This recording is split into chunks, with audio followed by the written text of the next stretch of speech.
Jodi Cooper, the battler from Albany, worked in a salmon cannery before she set off east with wild dreams of becoming a professional surfer and a pro surfer. She became par excellence, the most winningest female pro of all time at Sunset. Or is that both genders? Did you? I wouldn't have a clue. Has anyone got? I'm not good at statistics. You've won 5 Sunset pros. I can't remember. Oh, fair enough. There's a couple, definitely a couple. Australian Surfing Hall of Famer and one of the most resilient people I've ever met.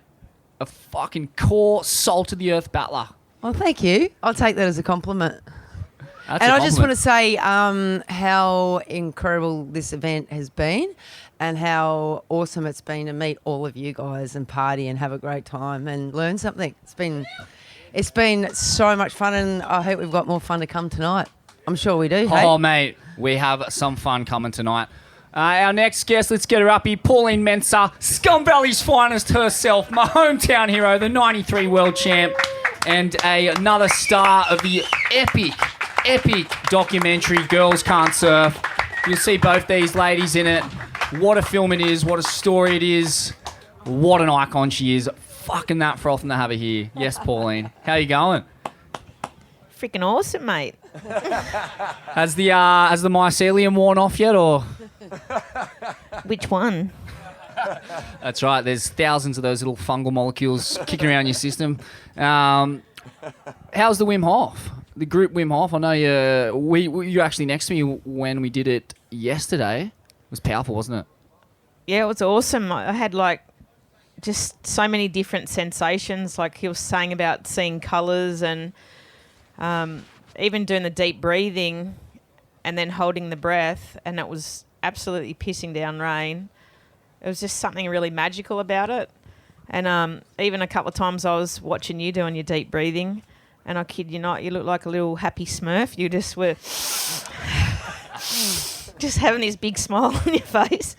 So yeah, it was it was really nice, and it was nice to feel that, like Jodi said, you know, what you talked about in the last podcast and that sense of community, and really felt that here yesterday. And I'm kind of glad that it ended up being a bit smaller turnout with not, you know, the diehards didn't make it because they can't handle a bit of rain. But the crew that did, it's just been really nice that it's a bit smaller event. Can we just check in on you guys post Girls Can't Surf and just sort of the impact that film, it just resonated globally.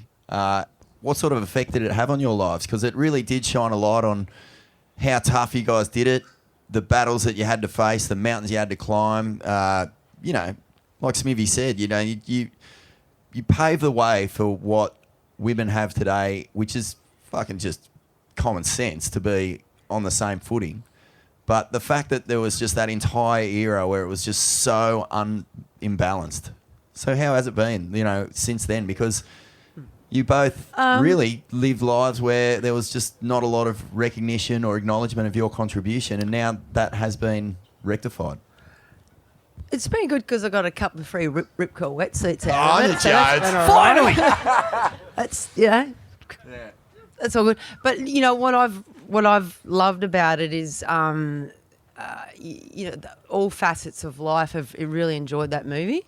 And, you know, the fact that they've taken a bunch of, you know, personal photos and old footage and all, it's like a Frankenstein movie. Like they've, you know, cut off a head and stuck it on the leg and got the leg and put it on the head, and they've created a freaking magical film. And I've really enjoyed, like, people come up to me now who never know my career, but now they know me through the film, and they just want to go, wow, that film was so good. I learned something from it myself.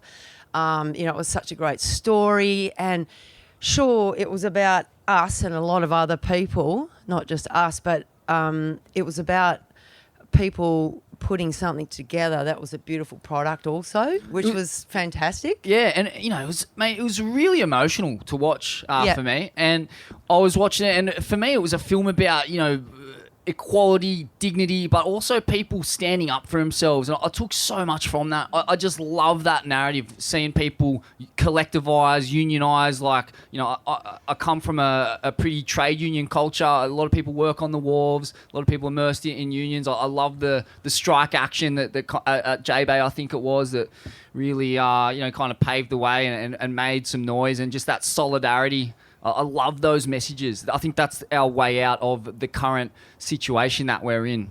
I think it was also really great was there was always a story there, but it could never be told because it was suppressed. You know, it was always like just, oh, that can't be a story. Why the fuck would you want to do something like that? You know, or Don't why dig that stuff up. You know, and that's what I think was the beauty about that whole thing was, you know, a lot of people are like, oh, you can't make that interesting, and we have heard that all our lives about our sport. In our generation, that's just the noise that we heard all the time, that, you know, you guys, you know, you get what I'm saying anyway.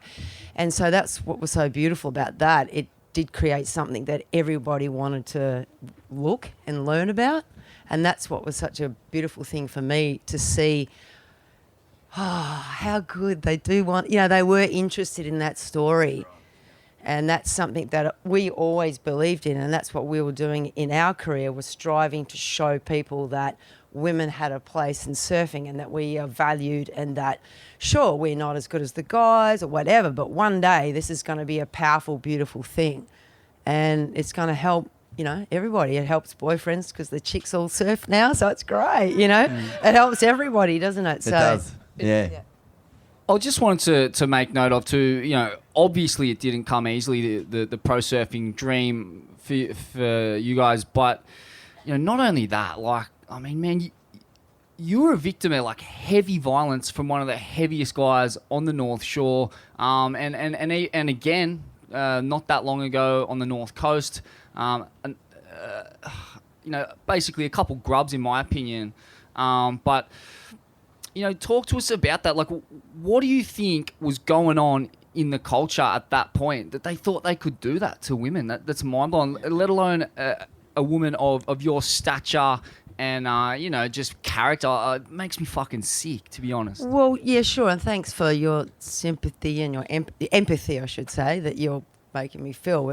That's really nice. And, you know, it's still happening today. You know, it hasn't ended. You know, it's not, you know, it hasn't been cured, has it? But, you know, but it's about, you know, standing up to bullies. And I think that's what I've always done in my life. I hate a bully, and I hate people that bully other people.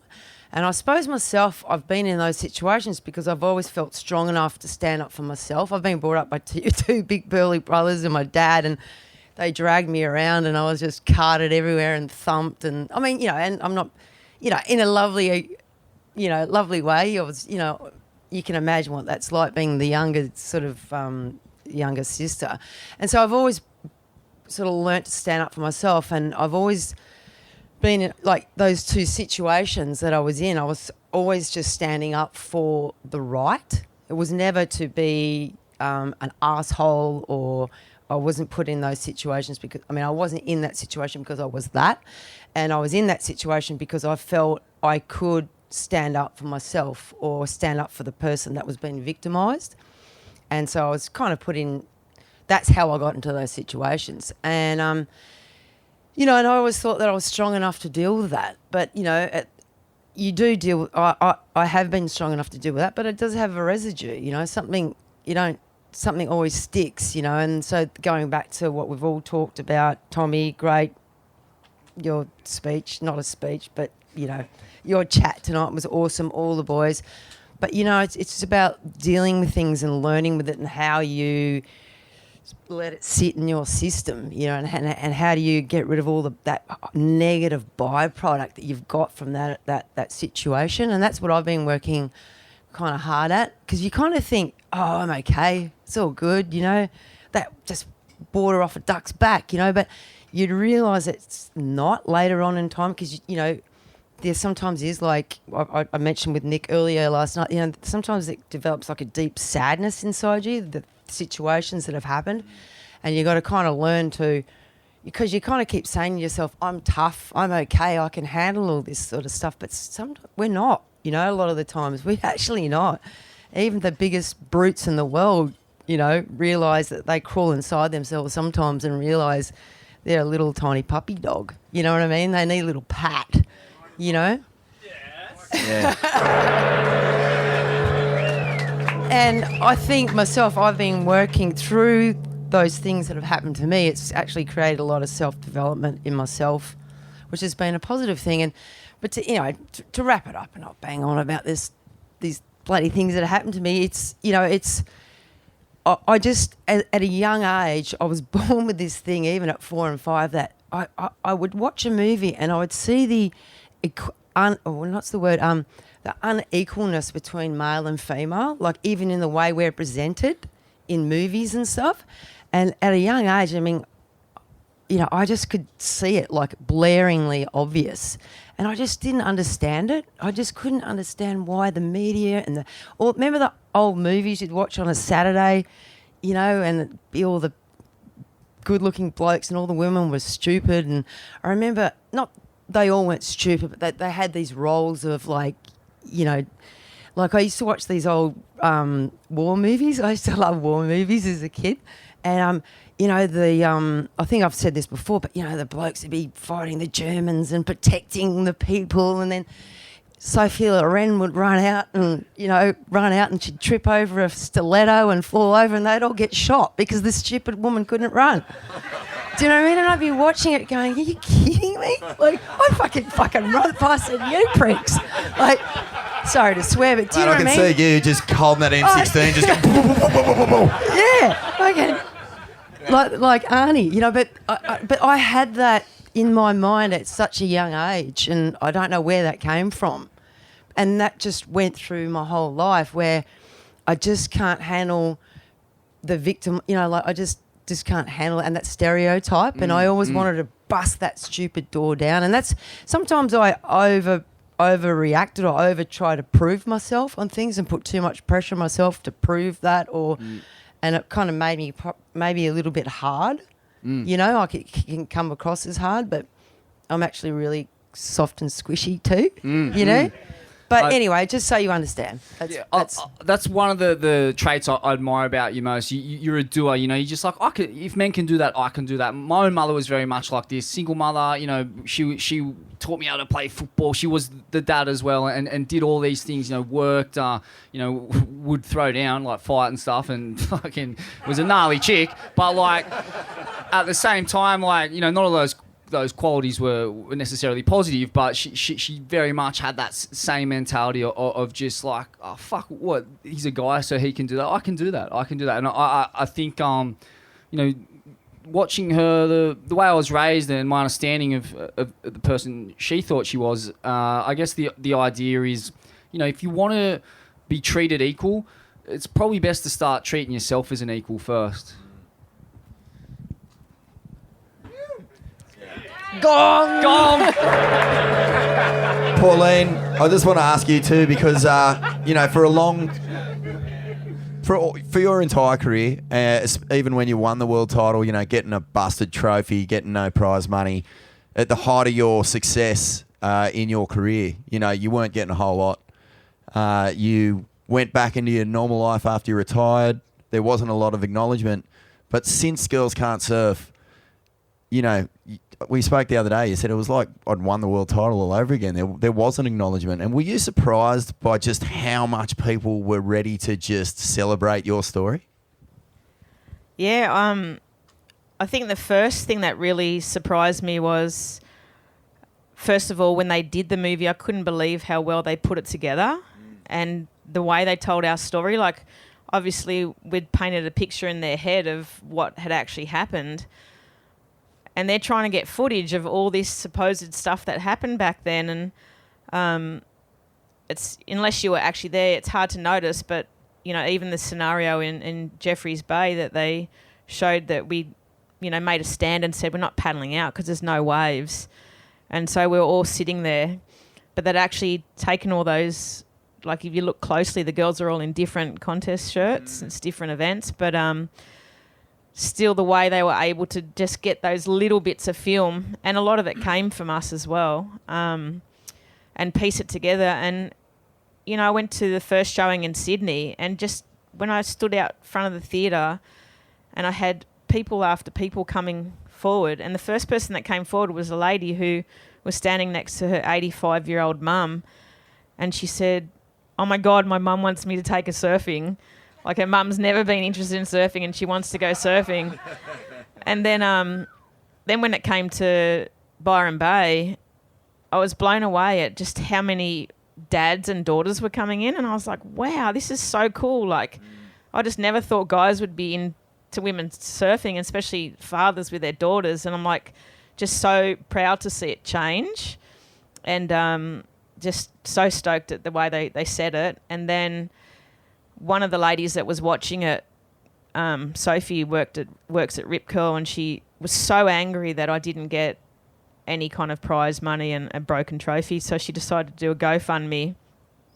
And I think for the first 24 hours, it didn't really do a lot, and then all of a sudden it just went absolutely crazy, and within 24 hours it was up to 25,000. And then I said to her, like, that's enough, like, I'm happy with that, that's what I should have won. And then she said, well, how about we keep it going, but, you know, we could do something. I said, well, let's give it to some charities. So I end up saying there's 3 different charities that I'd like to give it to, and we made that clear on the GoFundMe, and it just kept going, and it went up to like $60,000. Yeah. And so then it made me realise that platform that was probably always out there, but I didn't get to see, or none of us got to see, and we didn't know how much people appreciated us. We could actually see it. And so then I had an Instagram page, but it was for my dog. I've got one. She for my always dog had too, one of don't those tongues that stick out right to the side. And anyway, so I joined Insta more for myself, and then just started connecting with the general public, and then started getting all these really beautiful messages. And some of those messages were just like really, really touching, and I realised just how important it is to tell our story, because, you know, there was one person in particular that was suicidal, another person who was had a gay child, and so both these people, the person said they weren't suicidal anymore because they had the same illness as me, and they realised I became a world champion, you know, that they can deal with their everyday life. And then this other kid who was gay said that he went to the school and said, what are you doing for the gay kids? And so he didn't even surf, but he'd saw the movie once, then he wanted to see it again, and then after that he got confidence to go talk to the school. And so then it made me realise just how important it is to keep telling our stories, and how telling your story and showing that we all go through hard times, how much it can change people's lives. So, yeah. Mate, it is the greatest joy to be able to share your story here tonight with this crowd, and it's just been amazing to see you finally getting, you know, the recognition, acknowledgement, and just pure respect that you deserve, because you are both fucking legends.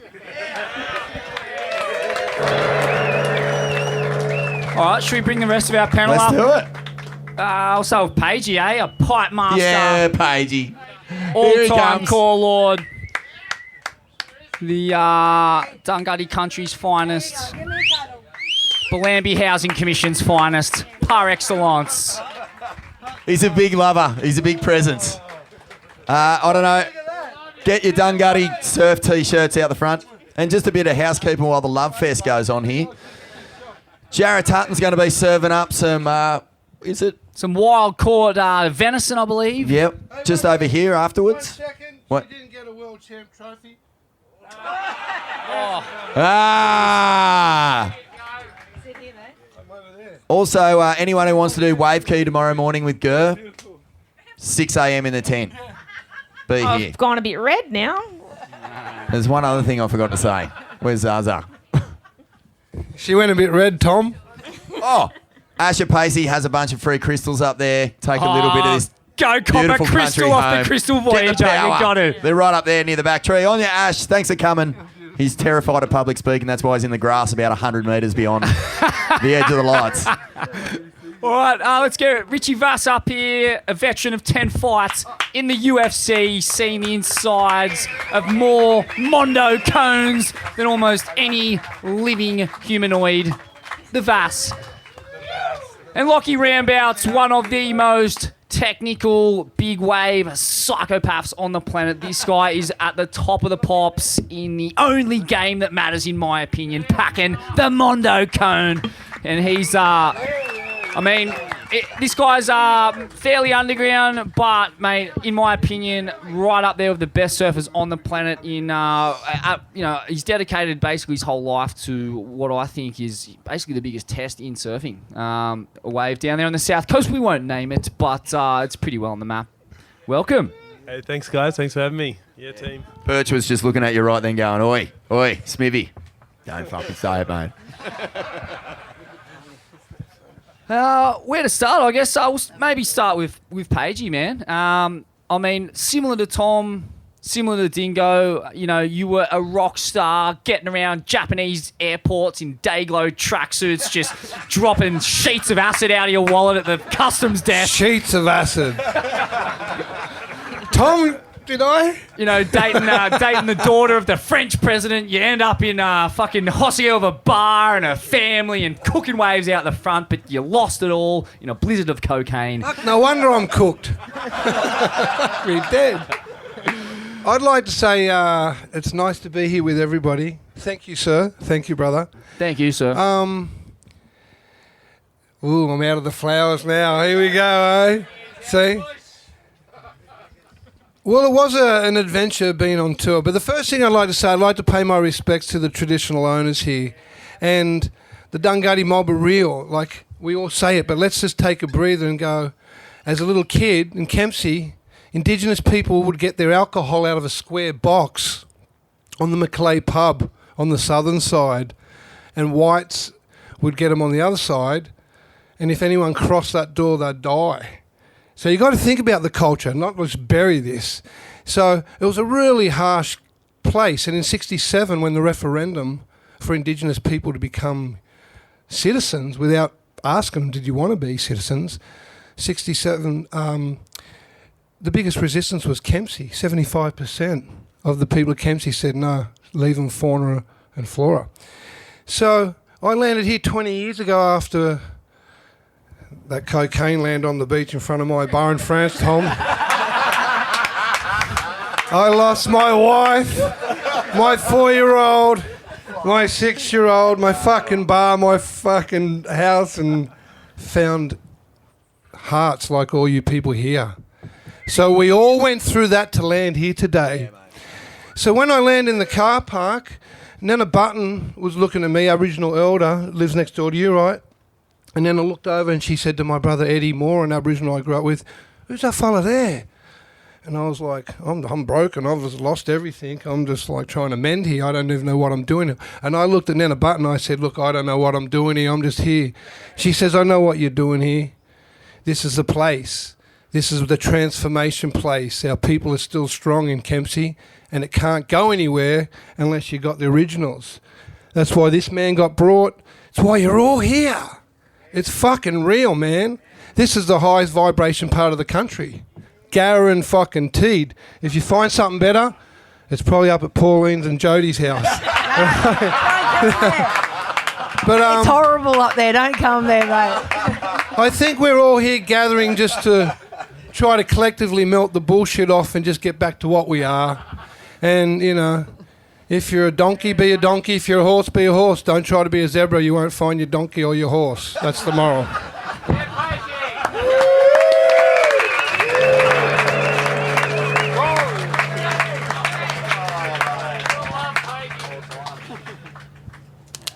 We love Tom Carroll. Vas, mate, I understand, it's been a pretty rough few years for the eastern suburbs. There was a suicide cluster in Bondi recently, a couple guys, and I know Maroubra's had a few losses too. And And I mean, I guess even yourself, you ended up wayward as a youngster, a product of your environment, though, as we all were, as I was, part from the same part of the world, part of a very similar culture. I mean, I guess looking back on it, man, getting caught up in all that, like, why do you think you ended up caught up in that shit, and how toxic is it? Yeah, and like you've explained too through your readings of the book, and like society as a whole too, but definitely in my era of growing up in down at Maroubra, it was just testosterone charged, and it was coupled with my own little insecurities, the small man syndrome and whatnot. I was a sucker for it, just always wanted to impress, and seek that validation and that just impress really. Whether it be the class clown or get into a knuckle or try and get the biggest wave of the day. That's what I was out to do, and in one way that I think that, like, I'm grateful for having that, like, I joke about that, the small man syndrome, but if it wasn't for that, like, putting my hand up and saying I'll do something, like, getting into jiu-jitsu and getting into mixed martial arts, because I did say that, and I felt like I had to go through with it, and I'm so glad I did, because martial arts and surfing and all those things have been absolute blessings, but also the other side of that is it got me in a whole heap of trouble as well, not being able to sort of distinguish, right from wrong, and the reasons as to why I was actually doing things, So, it is. It's a bit of a melting pot down there in the eastern suburbs, and many factors to it. But I'm no expert to give you some kind of breaking down as to why it's toxic. But it's toxic, and like I said, like what we've spoken about as society as a whole, it's all definitely Western society. It's all suffering from the same sort of toxicity. Yeah, 100%. And I think it's a kind of a ramped up version in certain communities, particularly like working and welfare class communities. It really is all about a turned up form of masculinity. At least it was in the generation that I grew up in. Like you said, mate, it was all about, fucking trying to run through brick walls on the football field, pack the biggest clothes out, punching on in streets and bars. And there was just absolutely not one bit of culture around taking care of yourself, your mental health. Even your physical health was like, I guess, people were fit actually, like that. And others, so taking care of, so like others as a whole, taking care of your community was very much. It was pretty community minded, yeah. But I was saying like in this kind of setting now, you were going out and carrying like a goose, and in my own experience, I wasn't really caring about the consequences or the ripple effects of what it may have on other people and the effect on them. I was very like. Just giving a fuck about myself, really, what I mean? And in doing that, not giving a fuck about a lot. Like, like not caring what I did or who it hurt or anything like that, as long as I got a cheer from the boys or, whatever it may be, that validated it all, and it didn't make a lot of sense looking back now, but... Totally. And this sense of separateness, I mean, I think this is one of the kind of negative consequences that come from the Bra Boys documentary. I think that, like, it set up this kind of paradigm where I'm from this beach, you're from this beach, you're from this beach, or you're from this gang, you're from this gang, and that was fucking everywhere when I was growing up. Like, I was like, I guess 18 or 19 when the film came out, and it really did kind of set up this culture. It was like it was already there, that culture. Don't get me wrong, but this idea of this provincialism, I think they call it, where And like these kind of rivalries that maybe they start out semi-good natured, but fuck, it ended very badly in a lot of cases that I saw. Yeah, I think that's just like, I mean, the nature of our coastline in many ways. You got a little patch of sand called Bondi, then over the hill you got a patch of sand called Bronny, and then over the hill again you got a patch of sand called Maroubra, and all the people, the surfers from each beach, love their little patch of sand, and get tribal, like that tribalism about it. But then it can take it like, got a bit of a sinister nature, and a downside to it, but there's also a very positive side about being proud of your patch of land and your community, and looking after that. Back to the Bra Boy doco, the success that had, and just speaking from my experience and what I saw the effect of that have on my community, and especially the generations below me, the people it drew to Maroubra for the wrong reasons. I mean, you could take a lot of messages out of that documentary, but a lot of it could be taken the wrong way as well. It's all about, ride or collide. These kind of like little quotes that came from it. Hated and proud, all that kind of stuff, and to be just recognised as being a mug or going hard, and whether it be on the drink, knuckling, surfing, whatever it is. It brought a lot of that. And it magnified that, but it was already there, but it magnified a lot. So a lot of the younger crew who were younger than me, did big whacks in jail, had big drug addictions, just going too hard all the time, and they really, unfortunately, sort of suffer the consequence of those misconstrued messages from the documentary. And but like I said, I think there's two sides to every coin, and that tribalism, it can be it can be great, and people be proud of their little patch and look after it, and it can be also pretty toxic as well. Mate, that's such a good point. I'm glad you made that, because you are proud of your patch now. I see you doing community work, picking up rubbish on the beach, and just trying to, I guess, lead the youth into making healthy choices, and that to me is pride and strength, and that to me is being a good community man, like celebrating fucking being a hard cunt and being the bender guy and fucking snorting this and eating that and drinking that. Like, I got no respect for that anymore. But that was the culture growing up.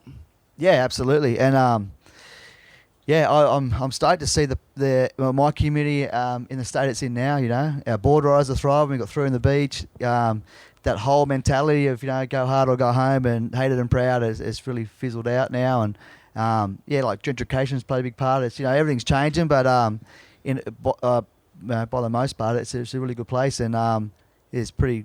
I'm very more than happy to take my daughter down the beach and have her part of that community these days. And stoked to see you girls get up here and hear your story, and hopefully my little one can find a passion for surfing and the ocean like we all have here. And it's changed a lot, and if I can sort of just talk to anyone, old, young, or whatever, and give my experience and talk from my mistakes and how I wish I had things differently, and if they can take something away from it, fantastic. And martial arts, Brazilian Jiu-Jitsu, it came into my life, looking back at, it's such an amazing time, and it changed the trajectory that I was on, and I'm really grateful for that. So if I can sort of introduce and get kids and youth groups and PCYC groups involved in any kind of martial art, whether it be jiu-jitsu, kickboxing, boxing, it's amazing.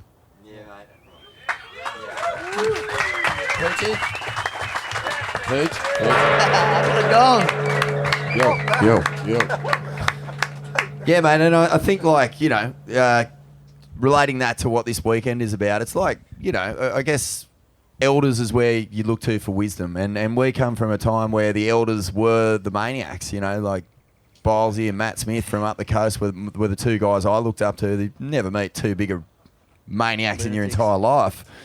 But, this is Bilesy. Go Bilesy. God bless him. He's but these are like, these are the things that we want and that we hope that people take back to their community from this weekend. It's not necessarily about just doing something for yourself. It's also about being able to take these messages back to your home beaches, simple little things, and just be a good example of like what a healthy choice looks like. And if you see someone struggling, being able to connect with them and all that sort of stuff, like giving back. And I think that the wisdom of the elders is starting to click in, especially based on what you just said, Rich. Maroubra was, as a lot of beaches were, not just Maroubra, like New Brighton was like that back in the day. And there were Queensland beaches that were like that. And, Narrabeen, of course, like that was a heavy joint when it came to sort of like, being the best, and ripping was sort of like, that was where you were as a person. If you ripped, like that's where you sat in the pecking order. It wasn't whether you're a good person or, you could offer something to community. So, I just love that, what you said, mate. Like being able to sort of be a leader, to get in there, to set a good example is the way forward. Yeah, thank you. I appreciate it. And I think it was mentioned earlier, like you sort of know what feels good and feels right too. We spoke with a psychologist. When you read things in the book, it all makes so much sense. Like that's like the obvious now. But it's it took me a while to sort of really sort of tap in, like what I'm doing, is it right, is it wrong, like what kind of impact is happening, and it's kind of like when you realise it's like, of course it makes sense. Like, and I've like grateful I had good parents who did their best to bring me out and put some values in place that I just sort of tap back into, and realising that's the obvious, like carrying like a goose is not the way to go for your entirety of life. You know? Yeah, totally. A good 10, 15 year stint's all right. But. Well, yeah, man. I mean, my theory is if you choose darkness when you could have chosen light, like the universe will bring the full weight of itself down to bear on you. It'll crush the life out of you, and it'll be either your hand or someone else's hand that takes you out. But something's going to take you out. Yeah, and I think we all know the difference between the dark and the light. You know? Exactly. Like, I don't know how to like articulate that, but that's what I was referring to. Like, we know really what we We know now, but mate, I didn't know that when I was younger, and that was the culture at play. You know, it was a sleight of hand, and it nearly ended me. Yeah. And it's ended a few of my mates, and that's why we're here today. So, thank you so much, brother. Really appreciate your presence here. Thanks for having us. And I reckon we'll end this with the Big Lock, mate. The Big Lock, as I said, one of my favourite surfers on planet Earth. Love what he's doing. Love how he's living. I love the commitment Big and Lock. dedication. Mate, he's a spunk. Check him out. Clark Kent turns into Superman. Whip out my Speedos and go get one on the bod. that's it. He rips off that poncho and he's, Mate, what people don't know, though, is that you battled depression hard. But I don't know what age that was. But, we almost lost you, actually. Can you talk to us a bit about that period of your life and what you think, looking back on it, put you there? Yep. I suppose, how's it going, everyone? And then I was and occasionally slip in and out of depression, but that I think that's a human characteristic, and I really like what Robbie said, and so like in the sense of like we're on Aboriginal land, and so I pay much respects to all Aboriginal people and this land, and I think talking about depression and suicide and these heavier topics, it's like I think one of the like respect is what's so like integrally linked with depression, like with the like lack of respect is lack of value, and so it's like a culturally, we're like either the Aboriginal flag's not flown or the white flag's above it, rape and murder constantly sitting above our Aboriginal brothers and sisters, constantly not acknowledged by our whole society. So it's like no wonder people are topping themselves, and no wonder but we need to get together. No wonder we got to strategize not to be depressed, because disrespect is a core part of our society. So it's like time for a change for sure, time for a big change and time for respect.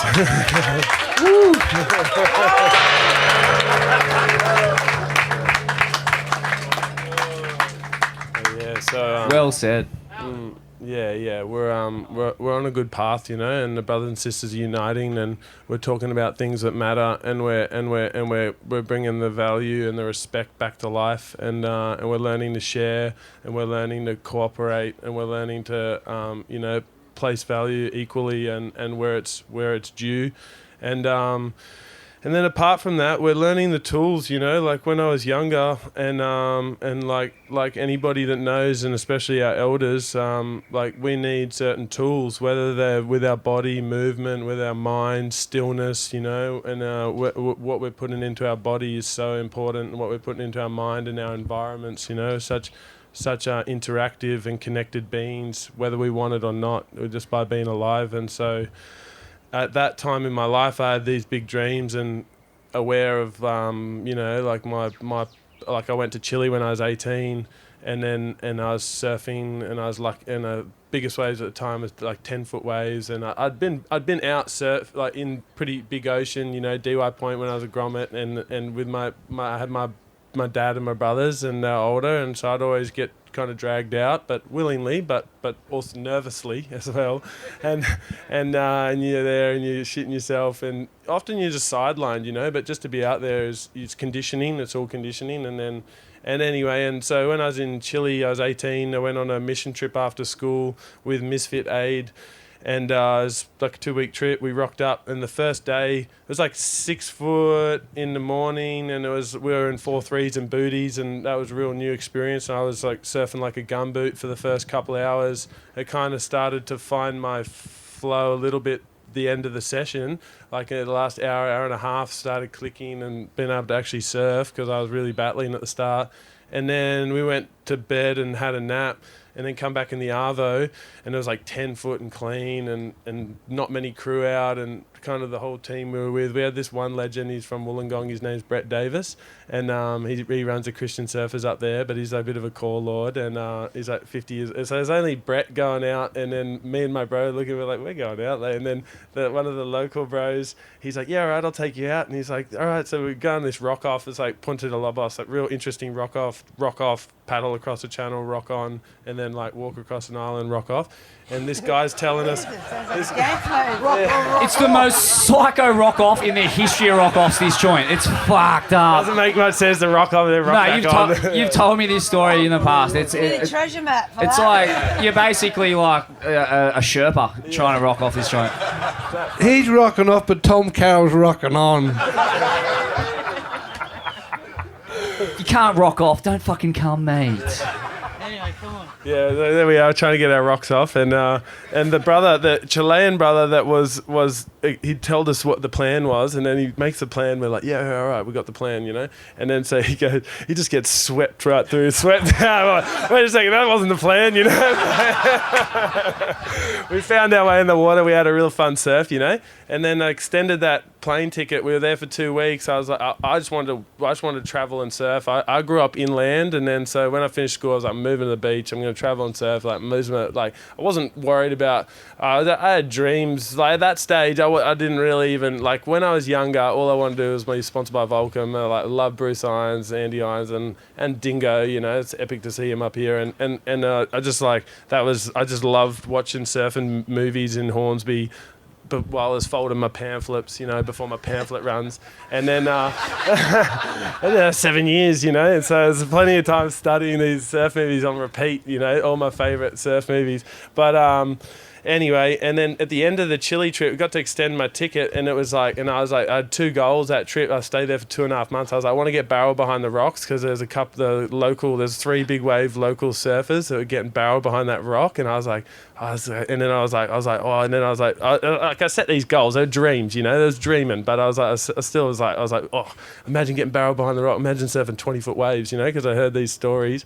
And then like the last day before I left, I thought that I was going home in the morning, but it turned out my flight was 11 at night. And then I was talking to Ramon the day before, and he's like, you know, you should stay tomorrow. It's going to be monster, and it's going to be big. You like big waves, it's going to be big, because I've been surfing with these guys for a couple months in and out of the water, just seeing them and whatnot. And I actually got lit up trying to get barrel behind the rocks. Went for this double up, and a little bit of backwash hit me, and I was on a 6.6 and this nice double up, and it was all revved up, having a really crazy session, made a few nice takeoffs. Like if you take off in front of the rocks, you're going to get pushed beside them. If you take off behind the rocks, you'll probably get pushed onto them, you know. And so it's like that's a no fall zone.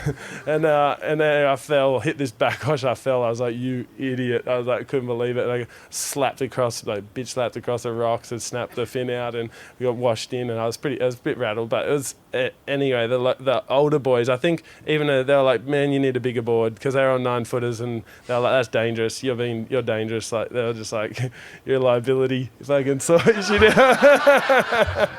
Anyway, I think I gained a little bit of respect from him, maybe, like, because Ramon later, he was like, I was like, oh, you know, I'm going home. He's like, change your ticket, and I was like, I don't have a board. He's like, change your ticket, I'll get you a board. And then so we sorted out a big 9.7 gun. That last day was like 20 foot, you know, and then so there's jet skis, and we were kind of last ones we would organise jet ski ride out, last ones to go. I was surfing with this mad dog girl, Janelle Anderson. She was 18. She grew up in that area. She had a couple of older sisters, and her dad is a legend. But she's a couple of screws loose. Like definitely got that. She's a legend, and we were on the beach, and we were the last ones to get towed out. But then the ski was like, oh, you know, we're gonna go out, but only one of you can come on the ski. The other one has to rock off. And so I did that dance like 20 foot, and I actually feel like that day I got pushed into the water, because I was so far away from the water's edge.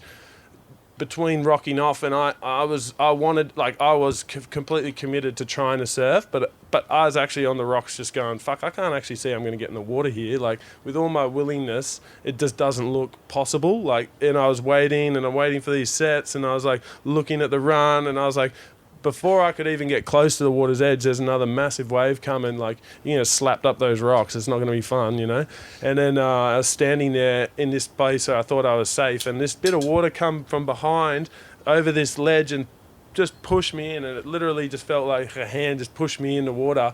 And then I'm getting pulled through these rocks just perfectly, where I didn't even see the pot. I was like 20 or 30 meters away from where I thought I would jump off, And I got pushed into the water from this freak wave kind of thing, and then just got pulled out, So it was like just enough willingness to be in the situation where I get pulled out to the water. Yeah, sorry about that. Yeah. So anyway, I got pulled out, and then. It was scary. Got out there, and then I paddled into a big wave with Ramon. That was the first wave of the session, which was cool. The crew had been sitting out there. It was just real shifty, and so it was good. It's like there were a lot of gnarly waves. That day, is different. Like, these days, I'm on anyway. It was a beautiful start of the journey of big wave surfing and believing that I could surf waves like other people surf waves and stuff like that, and just thinking that whole mindset of like, okay, now that I'm here, if I can do this without too much training, then I can play with these guys because the willingness is there, and just that, I don't know, just breaking down the stigma of those pedestals and things of like, it's like, fuck yeah, I could do that, Yeah, so that was cool. Yeah, big waves have given you community, it's given you purpose, and I guess that's been a big recipe for keeping yourself mentally healthy. Definitely, yeah, big anchor, big anchor to my life, just something to strive for, something make you so high, like big waves, but just the ocean too, like I suppose it's like it's the ultimate,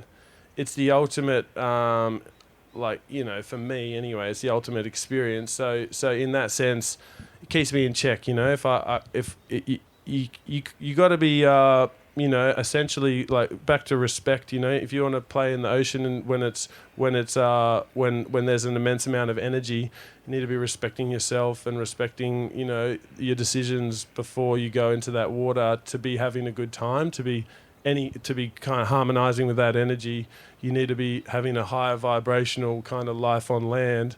And so that in that way, it has been a big anchor for me to just, it's a reflection. You're either having fun or you're not when it's fucking crazy, And like Brad was saying, you've either been doing your wave key or you haven't, And so, whatever.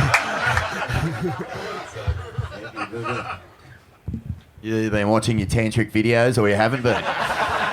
Hey guys, what a panel. I mean, we could just talk forever and ever and ever, but what I might say is, can we get a round of applause for Paigey, Pauline, Jodi, Lachie, Rich? We're going to wrap it, but before we do, don't forget Jared Tutton's going to be serving up some meat over there. Free crystals from Asher Pacey. Wave key, 6 o'clock tomorrow morning, this tent. Paigey, if I may, can you leave us with a little blessing, mate? Can you just give us a stream of consciousness, send off into the doof that's coming? Can I say something, yeah? Yeah, can you? Okay, I don't know if you guys know, but I got locked in a Japanese jail when I was 26. Hey, Tom. And I was flying around the world. I thought I was a movie star. So did Tom. We thought we were invincible. We had good-looking hair, good-looking girls. We were doing it, weren't we? And next minute they got me at the airport with 5 hits of acid, $25 fucking dollars, they said on the paper. And when they locked me in, they said, do you want this bento box? And I said, nah, fuck, I'll be out of here in an hour. I was pretty hungry for 66 days. But I actually had a meltdown. You got to think, 26, we weren't bad looking. We had money, acid, probably more fucking acid. What about the tracksuits, Paigey? It was all on. But the moral of the story was I got sent to that Japanese jail to be this creature I am today, tell you the truth. Tom's been through his test to be the creature, and it wasn't the surfing results that we went through to deliver anything. It was actually the pain, right, and trauma. So when I was sitting in a little Japanese box with snot coming down from my nose touching the floor, you haven't heard this one, have you, mate? Fucking no one was around. I got one letter from Shane Horan. ASP said, they didn't exist. But when I was sitting in that solitary box, same one as Paul McCartney, mind it, I'll throw that one in, Richie. I was sitting in there, man, the meltdown was real. Acid, cocaine, marijuana, women, and it was melting real fucking quick, man. There was no one around, just me in this box. So what I worked out each day is I would wake up and this Japanese would scream at 6:50 in the morning, and I was astral travelling all night, and I would hear fucking, yo! And I'd wake up in this fucking box. I'm sweating, dying. I'm fucking dying in the box, right? I wasn't used to that sort of gear. But I thought the spirits picked me because I could handle it, right? That's why Andy Aint died later, because nothing was corrected. I was first chosen. Mine was only a holiday. Andy's was real. Love you, Andy Aint. Bless you, brother. Pure. But the moral of the story was I would wake up, they'd give me a fucking bowl of rice every morning. And I'd look at these Japanese guy and I'm thinking, fuck, I'm going to take my clothes off and rub it up hard, and you're going to pretend that's the normal size here in front of you. When you take me for a shower, I'm going to get you, right? So I'm in there. They were trying to do the Japanese on me, and I'm doing the Aussie hurry-curry on them, right? But the moral of the story was I would get this bowl of rice and sit there with this bowl of rice, and I'd cry. Because I said, fuck, the joke's over, man. How about some cornies or a bit of toast? Like, I've had 60 days of rice. I want a cup of tea. And I'd look at this rice and cry, and I'd melt and go through all my shit. And then I'd put it down, and I'd open up a book with Ethiopia, and I'd see someone looking for a bowl of rice. When I got back to eating that bowl of rice, I couldn't finish that bowl of rice, man. I was already full. So I think the moral of the story is, mate, they reckon to be a form of life is like, it's so rare, it's like winning the lotto 10,000 times. This ain't no fucking practice. Look around, man, we're on. This is on. And the deal is, when my head's good about every 2 or 3 months, I renew appreciation. That's the secret here. We are so rich that we're fucking drunk on our rich life, right? We're the richest, all of us. Let's just keep renewing appreciation. We'll sail the best we can sail before we go with Jim Morrison and blow up, because no one's getting out of here fucking alive, right? Woo!